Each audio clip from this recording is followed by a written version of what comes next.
वासंती नवरात्रि का प्रथम दिन वह सचमुच काफ़ी खास होता है, विशेष होता है। भारतीय नववर्ष का प्रारंभ होता है क्योंकि ब्रह्मा जी के द्वारा आज के दिन ही सृष्टि की रचना हुई। आज का दिन कह सकते हैं जो पहला दिन था वह सृष्टि का प्रथम दिन था। ईसाइयों में बाइबिल में कहा गया है कि 7 दिनों में सृष्टि की रचना हुई बाइबिल के आधार पर अपने यहाँ ऋषि लोग कहते हैं कि 9 दिन में अखिल ब्रह्मांड रचे गए, ऐसा कहते हैं। प्रथम चरण में काली क्रियाशील हुई। काली कल धातु से निर्मित है, यानी कल अर्थात रचना करना, टू क्रिएट, क्रिएशन, सृजन करना। कल से कला, कल से काल और कल से काली।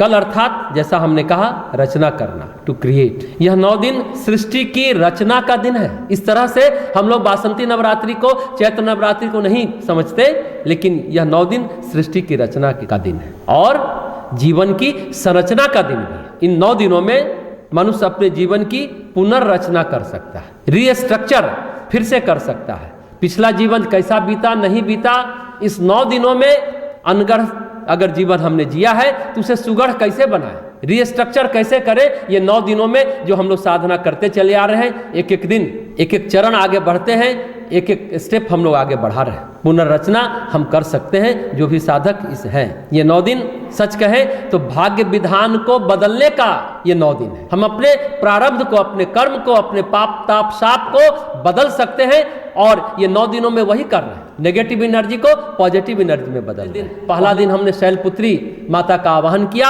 यानी जो आधार चक्र पर एकदम नीचे का स्थान गुदा मार्ग के बगल में, वहाँ ध्यान किया था कि जड़ता की ऊर्जा में जागरण हो, जो जड़मती हो गई है। काली तो वही काम करती है, प्रथम दिन वो वही करती है कि जड़ता हटे, आलस्य प्रमाद हटे, निष्क्रियता हटे, चैतन्यता आए। दूसरे दिन जड़ता की ऊर्जा को माता ब्रह्मचारिणी का ध्यान किया मूलाधार चक्र पर, आधार चक्र सबसे नीचे, मूलाधार चक्र पर, कि जड़ता की ऊर्जा में उत्साह का जागरण, उत्साह आवे, पॉजिटिविटी आवे। तीसरे दिन हमने ध्यान किया माता चंद्रघंटा का, स्वाधिष्ठान चक्र, यानी रीढ़ की हड्डी की शुरुआत जहाँ से होती है वहाँ काम वासना की ऊर्जा को सृजनात्मकता की ऊर्जा में हमने बदला, यानी नेगेटिविटी को पॉजिटिविटी में बदला। भाग्य विधान को हम बदल सकते हैं, नेगेटिव एनर्जी को एकदम कह सकते हैं डिवाइन एनर्जी में बदल सकते हैं। चौथे दिन हमने माता कुष्मांडा यानी मणिपुर चक्र, जो नाभि चक्र है, वहाँ ध्यान किया था। ईर्ष्या से उदारता, लोभ से संतोष की ओर ऊर्जा का गमन हुआ। इस तरह से रीस्ट्रक्चर बॉडी का कैसे होता है, माइंड का कैसे होता है, ये हम लोगों ने किया। आगे यानी 5वें दिन हम लोगों ने स्कंद माता का ध्यान किया, अनाहत चक्र यानी हृदय चक्र पर ध्यान किया और द्वेष और भय की ऊर्जा को प्रेम की ऊर्जा में बदला। ऊर्ध्वगमन जो चेतना का चल रहा है, पॉजिटिव एनर्जी का, एक एक स्टेप बढ़ते गए। आज रविवार का दिन है। आज हम लोगों ने माता कात्यायनी का पूजन किया। विशुद्धि चक्र यानी कंठ में, गला में दुख की ऊर्जा को आभार की ऊर्जा में बदला। यही तो रीस्ट्रक्चर है कि भगवान आपने मुझे इतना सब कुछ दिया। ये कोरोना काल, ये महामारी का काल, ये महासंकट का काल है। समस्त विश्व में मानव मात्र पर संकट छाया हुआ है। समस्त मानव जाति त्राही त्राही कर रही है। त्राण मिले माँ दुर्गा के शरण में, माँ गायत्री के शरण में है। 9 दुर्गा के 6ठे रूप का आज हम लोगों ने विशेष रूप से ध्यान किया कि वो त्राही माम स्थिति है। कृपया हमें संभालें, हमें सुरक्षित करें, अपने आशीष से हमें हमारी रक्षा करें। अभी हम लोगों ने प्रार्थना भी की कि हे प्रभु अपने छांव में रखिए, हमें सुरक्षित करिए। कल 7वां दिन होगा, जो 9 दिन सृष्टि की रचना का दिन है। कल माता कालरात्रि का पूजन होगा, यानी आज्ञा चक्र भ्रिकुटी जहाँ होती है और जिसे तीसरी आंख कहते हैं। क्रोध है हमारे अंदर तो वो होश की ऊर्जा में गमन होगा। ऊर्ध्वगमन मूलाधार आधार चक्र से लेकर सिद्धि चक्र में कल हम लोग माता कालरात्रि का पूजन करेंगे। 8वें दिन माता महागौरी का पूजन करेंगे। सहस्त्रार चक्र पर करेंगे, मुकुट पर यानी सिर के ऊपरी भाग पर। अब कोई नेगेटिविटी नहीं बची, कोई दुख नहीं, कोई क्रोध नहीं, कोई नकारात्मकता नहीं है। 8वें दिन सकारात्मक ऊर्जा ही रहेगी, यानी आनंद की ऊर्जा रहेगी। आनंद की ओर ऊर्जा का गमन होगा। और 9वें दिन सिद्धि माता का पूजन करेंगे, माता सिद्धिदात्री का।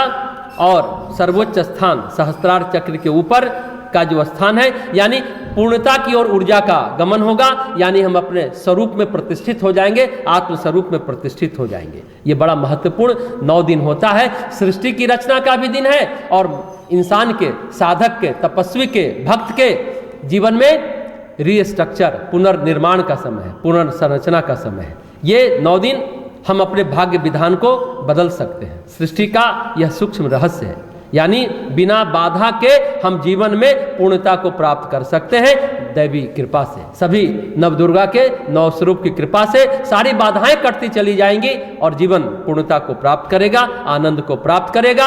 हम अपने मूल स्वरूप में अवस्थित हो जाएंगे, आत्म स्वरूप में अवस्थित हो जाएंगे। देवी से संबंध जो है किसका है? मनुष्य का है, लेकिन हम चाहेंगे तब होगा। देवी से संबंध चाहेंगे तो देवी से, देवता से चाहेंगे तो देवता से, गंधर्व से चाहेंगे तो गंधर्व से। इसलिए नवरात्रियां जो होती हैं वो एक तरह से कहिए आसान भी नहीं है। 9 दिन और 9 रात के एक एक पल को माता की गोद में हम हैं। जैसे 9 महीना माता के गर्भ में बच्चा, शिशु रहता है और जीवन का निर्माण करता है, इसी तरह जगन माता की गोद में 9 दिन 9 रात हम लोग अपना देते हैं कि उनकी गोद में है और जीवन का पुनर्निर्माण करते हैं। सिर्फ नवरात्रि का मतलब खाली रात का ही महत्व नहीं है, दिन का भी महत्व है। बातें हैं, आज जो संकट का काल है, परेशानी का काल है, सभी लोग अपने अपने ढंग से सुरक्षा की बात करते हैं। बहुत लोग डरे हुए हैं, डिप्रेशन में आ गए, परेशान हो गए, लेकिन डरना नहीं है, सावधानी जरूर बरतनी है।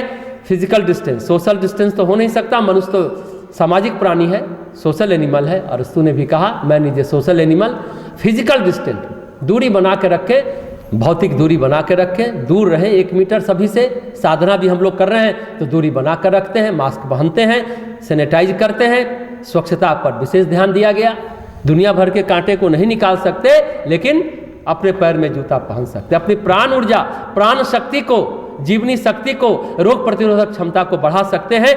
ये नवरात्रि यही तो साधना है, जीवन की ऊर्जा को, प्राण ऊर्जा को बढ़ाने का। गायत्री मंत्र का की जो साधना कर रहे हैं, जो अनुष्ठान, लघु अनुष्ठान कर रहे हैं, गय मतलब प्राण, त्री मतलब त्राण करने वाली, प्राण का त्राण करती है, प्राणबल, आत्मबल, मनोबल को तो ही बढ़ाती है। प्राण ऊर्जा हम लोग बढ़ा रहे हैं। अभी कोरोना संकट के निवारण के लिए अथर्ववेद में उल्लिखित जो ये मंत्र है कि सारे विषाणुओं का नाश हो, उसमें कोरोना का भी नाश हो, कोरोना कृमि, वो कीड़ा मरे, वो वायरस मरे, इसके लिए अथर्ववेद से उल्लिखित मंत्र का हुआ।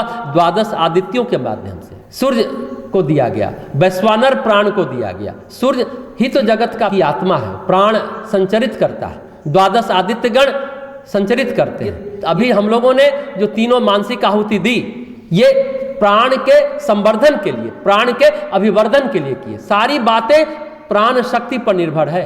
प्राण ऊर्जा को कैसे बढ़ाएं? हमने 12 आदित्य गणों का आवाहन किया, सूर्य को का आवाहन किया, वैश्वानर देव जो प्राण के स्रोत हैं, लघु प्राण को महाप्राण से जोड़ने का प्रयास किया। तो ये सारी बातें मंत्र के माध्यम से भी हम प्राण ऊर्जा को खींच रहे हैं, ताकि हम कोरोना वायरस से लड़ सकें, उसका मुकाबला कर सके, साहस के साथ कर सके। मंत्र एक तरीका है।